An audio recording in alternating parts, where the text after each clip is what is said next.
So yun guys, for today's video, meron tayo isang subscribers na naman, nagtanong siya kung paano ba daw gamitin yung ilaw sa Halo Switch. Kasi diba, 5 version.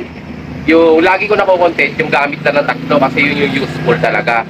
Ngayon, ang tanong niya ay, kunyari, loud horn.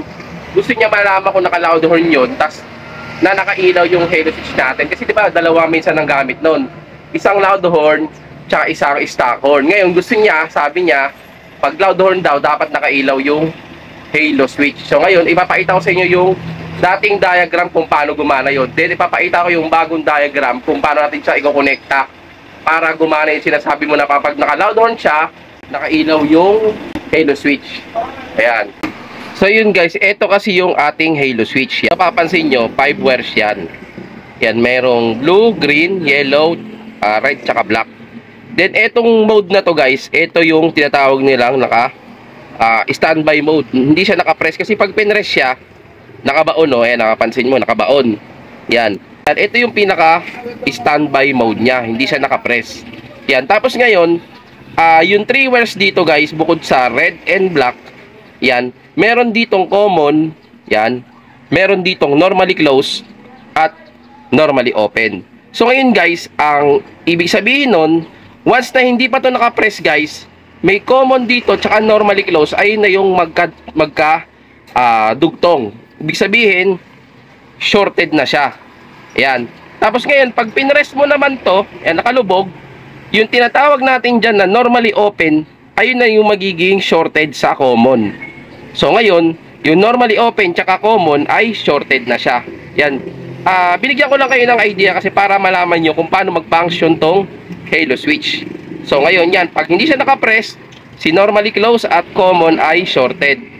Pag naka-press siya, si normally open at common ang shorted. So ngayon, ipapakita ko sa inyo yung diagram dati para mas madali nyo siyang maintindihan. Ayan guys, ito yung diagram dati, di ba? Ayan, oh. Ito yung linya dati na stock horn. Ayan, syempre may relay. Ayan, may relay. 30, 87, 85, 86 yung trigger, di ba? Ginawa natin trigger yung linya na stock horn. 30 battery. Yan, dito na tayo doon sa tinatanong nung lalaki. 87, papunta yung sa common. So ngayon, ang nangyayari to guys, ang gumagana dito kahit hindi ka pa nakapress ay yung stock horn. Yan. Kasi, nakalagay dito yung common tsaka normally close, shorted na agad yan hanggat hindi pa napipress. So ngayon, pag nagbusina ka, pinindot mo yung switch ng horn mo, gagana si stock horn. Ngayon, pag pinrest mo naman to, mawawala na si stock horn. Pag nagbusina ka, gagana naman si loud horn. Ngayon, ang tanong ni boss, gusto daw niya malaman na pag nakailaw yung Halo Switch, gagana si loud horn. So, ganito lang yan. Ito yung diagram, yan. Ito yung diagram na gusto ni boss mangyari. So, ngayon, ito, 5, kaya yan 5 kasi di nga 5 wires na. So ngayon, sa normally close, nadudun di ba si stock horn, si common, ayun yung galing na 87 relay, yung positive. Si normally open, ayun yung sa loud horn. Then, yung red and black, ayun yung supply. Ngayon, ang gagawin mo lang guys, yung wire na black, igaglagay mo lang sa ground yan, body ground or negative ng battery. Tapos yung red na wire guys, i-short mo lang yan sa normally open. Yung wire na normally open, do sa switch, sa Halo, i-short mo lang siya. Kasi pag pinress yan, iilaw na yan, then pag nagbusina ka, si loud horn ang gagana. So ngayon, malalaman mo siya pag umiilaw, ibig sabihin, si loud horn ang gagana pag magbubusina ka.